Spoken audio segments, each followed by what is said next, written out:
Hi hello welcome to our channel. నేను మిశ్రీ. ఈరోజు మనం చెప్పుకోబోయే కథ నిరీక్షణ పార్ట్ 7. కథలోకి వెళ్ళే ముందు వీడియోని లైక్ చేయండి. ఇద్దరు తినేసిన తర్వాత వెళ్దామా, షర్ట్ ఆరిందా లేదా చెక్ చేస్తూ అన్నాడు మోక్ష్. నాకు ఇక్కడే ఉండాలనిపిస్తోంది అని అతన్నే చూసింది. ఒకసారి ఆ బోర్డు వైపు చూడు, ఈ ప్లేస్ డేంజర్ అంట, ఏ జంతువైనా వస్తే మనం ఆహారం అయిపోతాం అని అతను అనగానే పరిగెత్తుకుంటూ అతని దగ్గరికి వెళ్ళి నిలబడింది. నన్ను భయపడతావెందుకు అని బిక్కమొహం వేసింది. మనం ఏమరపాటుగా ఉంటే జరిగేది చెప్తున్నాను బేబీ, డోంట్ వర్రీ, నేనున్నాను కదా అని నవ్వాడతను. నువ్వు ఉన్నావు సరే, అదే కదా నా ధైర్యం అని గొనిగింది. ఇంకోసారి నిన్ను మంచి ఫారెస్ట్ ఏరియాకి తీసుకెళ్తాను, ఇక్కడైతే వద్దు, అసలు సేఫ్టీ లేదు, వెళ్దాం పదా అని అదితి భుజం చుట్టూ చెయ్యేసి చేతి తట్టి వాటర్ బాటిల్ తీసుకుని ఆ నదిలో వాటర్ ఆ బాటిల్లో నింపి ఆమె దగ్గరికి వచ్చాడు మోక్ష్. ఇద్దరు మళ్ళీ అక్కడి నుంచి వచ్చి నడక సాగించారు. ఎంతకీ వాళ్ళు స్టే చేసిన ఆ ఇల్లే కనిపించలేదు వాళ్ళకి. నీరసపడిపోతున్న అదితి చేతిని పట్టుకుని నడిపించాడు మోక్ష్. ఇద్దరు ఆ రౌడీస్ టెంట్కి కాస్త దగ్గరలోకి వచ్చారు. అదితి అంటూ తన వెనక ఉన్న ఆమె నడుము పట్టుకుని అతని వెనక్కి జరిపి ఆమెతో పాటు ఆ చెట్టు వెనక్కి వెళ్ళాడు మోక్ష్. ఏమైంది? ఆమె గొంతు వణికింది. నా వెనకే ఉండు. ఆమె నడుము దగ్గర ఇంకాస్త పట్టు పెంచి ఆమె బయటికి కనిపించకుండా పక్కకు జరిపాడు. నైట్ నిన్ను ఉంచిన టెంట్ అది. వాళ్ళు ఇక్కడే ఉన్నారా వెళ్ళిపోయారా తెలియట్లేదు. ఇటు నుంచే నేను అడవిలోకి వచ్చాను. ఇటే ఇటో దారి ఉంటుంది, నా బైక్ కూడా ఉండాలి ఎక్కడ అనుకుంటూ ఆ టెంట్ వైపు చూశాడు మోక్ష్. బైక్ ఉందా? సంతోషపడిపోయింది అదితి. ఉంది కానీ అదెప్పుడో ప్రాణాలు పోగొట్టుకుంది అని అన్నాడు మోక్ష్. మోక్ష్ అర్థం కానట్టు పిలిచింది. చెప్పు. చేతి అంది చిన్నగా. ఏ చెయ్యి అని తల పక్కకి తిప్పి ఓరగా ఆమెను చూశాడు. ఇది అతని చేతి మీద తట్టింది. ఓ సారీ సారీ అని వెంటనే ఆమె నుంచి చేతిని పక్కకు తీశాడు. అవును, ఇంతకీ బైక్ ప్రాణాలతో లేదు అంటే ఏంటి? ఆలోచిస్తున్నట్టు బుగ్గ మీద వేలుతో తట్టుకుంటూ అంది అదితి. అదంతా తర్వాత చెప్తాను కానీ నువ్వు ఇక్కడే ఉండు సరేనా అని అన్నాడు ఆ చెట్టు వెనక నుంచి బయటకు వస్తూ. ఎక్కడికి? అతని చేతిని పట్టుకుంది ఆమె. ఆ టెంట్లో వాళ్ళేమైనా ఉన్నారేమని చూస్తాను. నేను వచ్చే ముందు పోలీసులకి ఇన్ఫార్మ్ చేశాను. వాళ్ళు వచ్చారా లేదో తెలియట్లేదు అని ఆమె వైపు చూస్తూ చెప్పి ఆ టెంట్ వైపుకి నడిచాడు మోక్ష్. మోక్ష్ అని చిన్నగా అరిచింది అదితి. వెనక్కి తిరిగి చూశాడు. జాగ్రత్త. ఆమె కళ్ళల్లో కంగారు స్పష్టంగా తెలుస్తుంటే చిరునవ్వు విసిరి ముందుకు నడిచాడు అతను. చెట్టు చాటు నుంచి తొంగి తొంగి అతన్ని చూస్తోంది ఆమె. మెల్లిమెల్లిగా పొదల వెనక దాక్కుంటూ ఆ టెంట్ పక్కన చేరాడు మోక్ష్. అక్కడ ఎవరైనా ఉన్నారేమోనని నిశితంగా పరిశీలించాడు. ఎవరి మాటలు వినిపించలేదు. మెల్లిగా టెంట్ ముందు వైపుకు వెళ్ళాడు. కట్టెని తొలగించి లోపలికి చూశాడు. లోపల ఎవరూ లేకపోవడంతో రిలీఫ్ ఫీల్ అయ్యాడు. మళ్ళీ బయటకు వచ్చి రమ్మన్నట్టు అదితి వైపు చూస్తూ చేత్తో సైగ చేశాడు మోక్ష్. అదితి మోక్ష్ వెళ్ళిన వైపు వెళ్ళింది. ఇద్దరు లోపల చూశారు.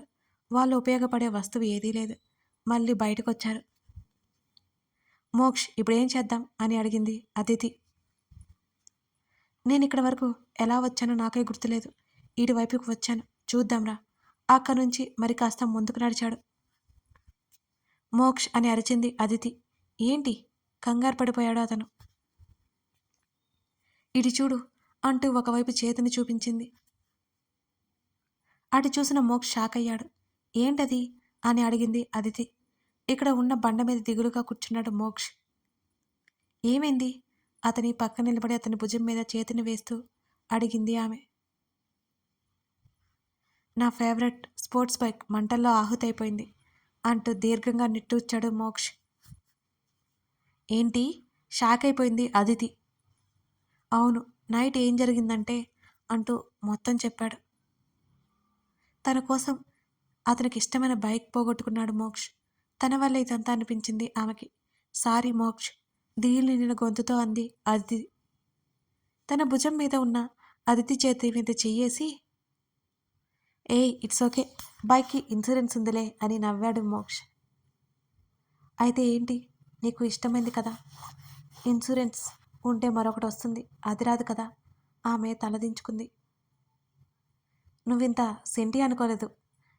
మనం ఇలాగే మాట్లాడుతూ ఉంటే ఇక నుంచి వెళ్ళలే. టైం చూసావా? దాదాపు 12 గంటలైపోయింది. ఇప్పుడు ఇంటికి వెళ్ళాలి మనం. ఇలాగే కూర్చుంటే జరగదు.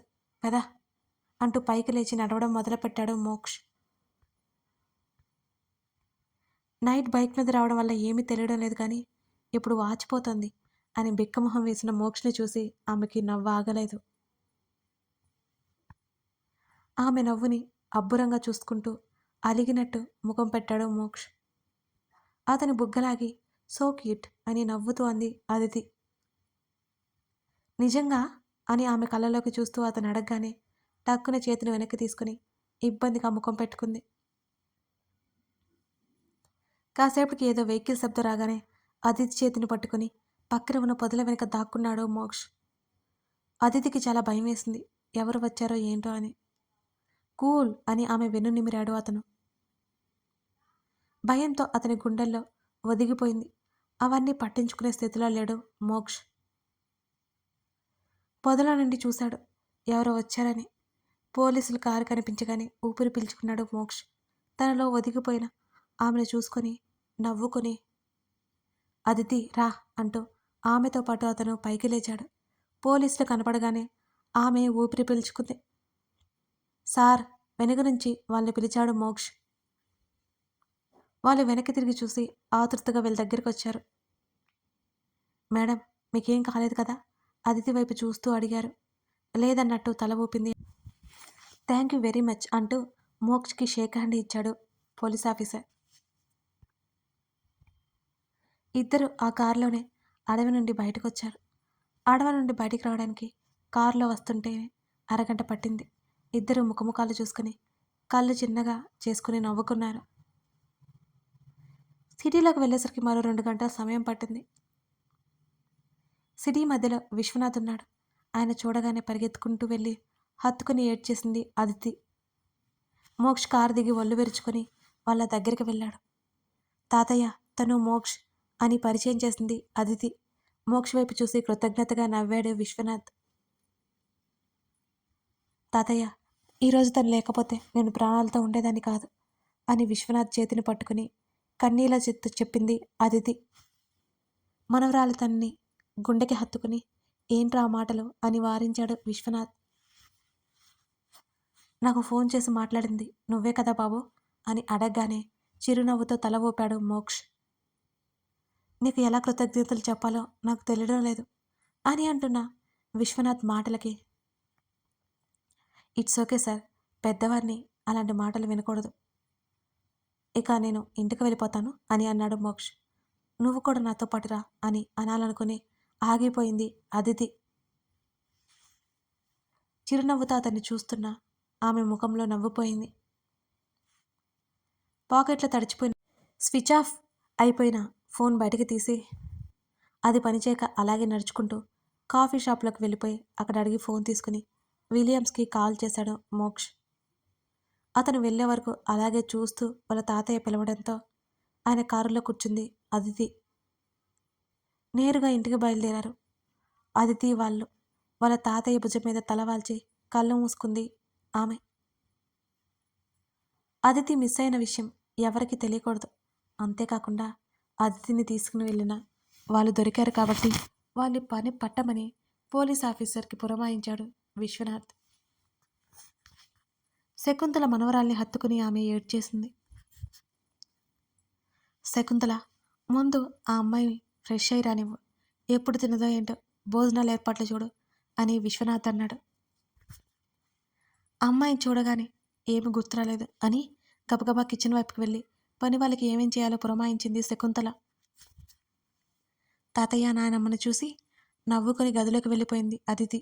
స్నానం చేసి వచ్చి బెడ్ మీద వాలిపోయిందామె.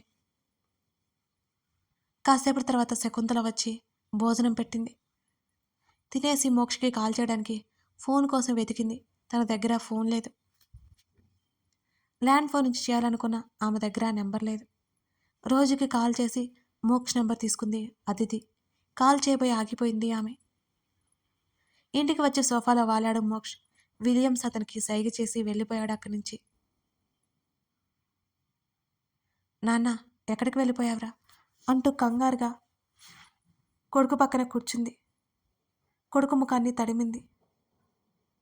అమ్మా, నాకేం అర్థం కాలేదు, కంగారు పడకు అని తల్లి భుజం చుట్టూ చేతులు వేసి చిరునవ్వుతో అన్నాడు మోక్ష్. ఎక్కడికి వెళ్ళావు నాన్న? అసలేం జరిగింది? నువ్వు కూడా మాకు దూరం అయిపోతావని ఎంత కంగారు పడిపోయానో తెలుసా నీకు అని అంటూ కన్నీళ్లు పెట్టుకుంది ఇందిర. అమ్మా, నాకేం కాలేదు అంటూ ఏం జరిగిందో మొత్తం వివరించాడు మోక్ష్. ఇప్పుడు ఎలా అదితి? కంగారుగా అడిగింది ఇందిర. ప్రాబ్లం ఏమీ లేదమ్మా, ఇంటికి వెళ్ళిపోయింది. నేను ఫ్రెష్ అయి వస్తాను అని పైకి లేచాడు మోక్ష్. మోక్ష్ ఫ్రెష్ అయి వచ్చేసరికి భోజనం సిద్ధం చేసి అతడికి తినిపించింది. డాడీ ఎక్కడమ్మా అని అడగగానే ఏం మాట్లాడలేదు ఇందిర. తనేమి అడిగాడో గుర్తొచ్చి సైలెంట్ అయిపోయాడు మోక్ష్. ఇక ఆ టాపిక్ తీసేసి, అమ్మా నీకు తెలుసా, ఫారెస్ట్లో అదితి నన్ను హత్తుకుంది అని అన్నాడు, గాలిలో తేలిపోతున్న ఎక్స్ప్రెషన్స్ ఇస్తూ. కొడుకు భుజం మీద ఒక్కటేసి, అమ్మతో చెప్పాల్సిన మాటలేనా ఇవి అని ఉరిమి చూసింది ఇందిర. నువ్వు నా ఫ్రెండ్ అమ్మా, తప్పేముంది అని నవ్వుతూ తల్లిని చుట్టేశాడు మోక్ష్. కొడుకు తల నిమిరింది. తినిపించడం పూర్తి చేసింది ఇందిర. ఆ రోజు రాత్రి మోక్షకి కాల్ చేసింది అదితి. ఎవరిది కొత్త నెంబర్ అనుకుంటూ కాల్ లిఫ్ట్ చేసి, హలో ఎవరు అన్నాడు మోక్ష్. మోక్ష్, నేను అదితి అని మెల్లిగా అంది ఆమె. బేబీ నువ్వా, అసలు ఎక్స్పెక్ట్ చేయలేదు తెలుసా అని సంతోషంగా అన్నాడు అతను నవ్వుతూ. నువ్వు బాగానే ఉన్నావా అని అడిగింది ఆమె. ఏమైంది నాకు, రోజంతా అడవిలో కష్టపడిపోయావు కదా అని బాధగా అంది. యా యూనో అదితి, నాది గట్టి బాడీ, నువ్వు కంగారు పడకు అని డ్రామాటిక్గా అన్నాడు మోక్ష్. అతని మాటలకి నవ్వుతూ, రేపొకసారి నిన్ను కలవాలి అని అందామె. ఏంటి నిజమే? అవును. ఏ ఎందుకు? నువ్వు నా ఫ్రెండ్వి కదా, కలవకపోతే ఎలా అని ఆమె అనగానే, ఇంకోసారి ఫ్రెండు గిండు అంటే ఊరుకునేది లేదు. I love you, I love you, I love you ఎన్నిసార్లైనా చెప్తాను. నిన్ను నా భార్యగా అనుకుంటుంటే ఫ్రెండు గిండు అంటావేంటి అని ఆవేశపడిపోయాడు మోక్ష్. ఓయ్ ఓయ్ ఓయ్ ఆగు, ఫ్రెండ్ కూడా భార్య అవ్వచ్చు అని చెప్పేది ఆగిపోయింది. ఫ్రెండ్ కూడా అని అడిగాడు మోక్ష్. ఏం లేదులే అని ఆగింది అదితి. ఏం లేకుండా ఎలా ఉంటుంది? నువ్వు ఏదో అంటూ ఆగిపోయావు, అదేంటో చెప్పు అని తన అనుమానం వ్యక్తం చేశాడు మోక్ష్. ఏం లేదు అన్నాను కదా అని దబాయించింది ఆమె. నువ్వు ఏమన్నావో నాకు తెలియదు కానీ ఫ్రెండ్ కూడా భార్య అవ్వచ్చు. నువ్వు ఫ్రెండ్ అనుకో, నువ్వు నా వైఫ్ అనుకుంటాను అని అన్నాడు మోక్ష్.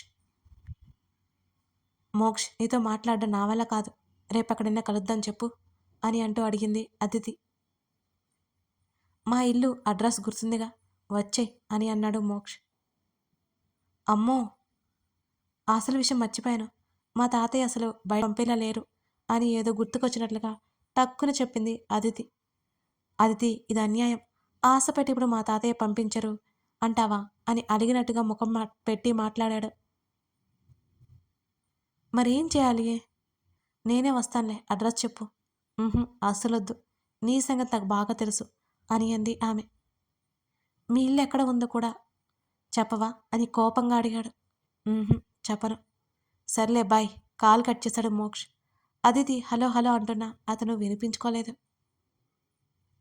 అయ్యో, అనవసరంగా మోక్షకి కోపం తెప్పించానే అని అనుకుంది అదితి.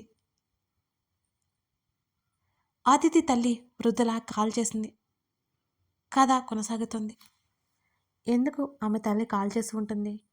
మోక్షి పట్ల ఆమెకు కూడా ఇష్టం పెరిగిందా? అసలు మరోవైపేమో తాతయ్యకి పెళ్లి సంబంధం గురించి చూడమని చెప్పింది కదా, ఇప్పుడు ఆమె ఎటువంటి నిర్ణయం తీసుకోబోతుంది? ఇవన్నీ తెలియాలి అంటే ఈ కథని పూర్తిగా చూడాల్సిందే. కథ నచ్చితే లైక్ చేసి కామెంట్ చేయడం మర్చిపోకండి. మీ ఎంకరేజ్మెంట్ ఉంటే నాకు ఇంకా హ్యాపీగా ఉంటుంది. Thank you.